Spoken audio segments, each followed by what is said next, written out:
శ్రీమాత్రే నమః. ఓం శ్రీకృష్ణ పరబ్రహ్మణే నమః. శ్రీమద్భగవద్గీత అథ ధ్యాన శ్లోకః. మూకం కరోతి వాచాలం పంగుం లంఘయతే గిరిం యత్కృపాతమహం వందే పరమానందమాధవం.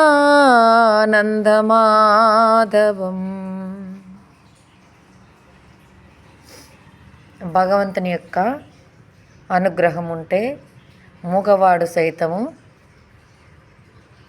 గలగలగల మాట్లాడగలడు. ఏమీ తెలియని వాడు కూడా ఆయన అనుగ్రహం ఉంటే అతను బాగా వాచస్పతి అంటే బాగా ప్రసంగించే వ్యక్తిలాగా కాగలడు. మూగవాడు అంటే కుంటివాడు సైతం గలగల కొండలెక్కగలడు. అంటే నడవలేనటువంటి వాడు కూడా ఆ యొక్క పెద్ద కొండలను కూడా ఎక్కగలడు. అంటే మూగవాడంటే ఏమీ తెలియనివాడు, ఏమని మాత్రం జ్ఞానం లేనివాడు కూడా ఎంతో అద్భుతంగా ఈ యొక్క భగవద్గీత కానీ రామాయణ కానీ ధ్యానం క్లాసులు కానీ వివరించేటువంటి అంత శక్తి భగవంతుడు ఇచ్చి అతని చేత మాట్లాడిస్తాడు. కొండ అంటే మనము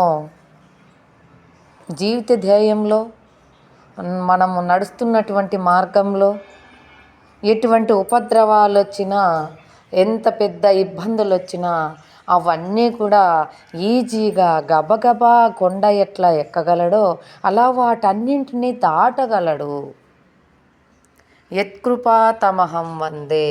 ఆ భగవంతుని యొక్క కృప మనపై ఉంటే ఎవరిపైన ఉంటుంది? నిర్మలమైనటువంటి మనస్తత్వం ఉన్న వాళ్ళకి, సజ్జనులకి, శాకాహారులకి, ఆత్మజ్ఞానం ఉన్నటువంటి వాళ్ళకు మాత్రమే భగవంతుడు ఇవి అనుగ్రహిస్తాడు.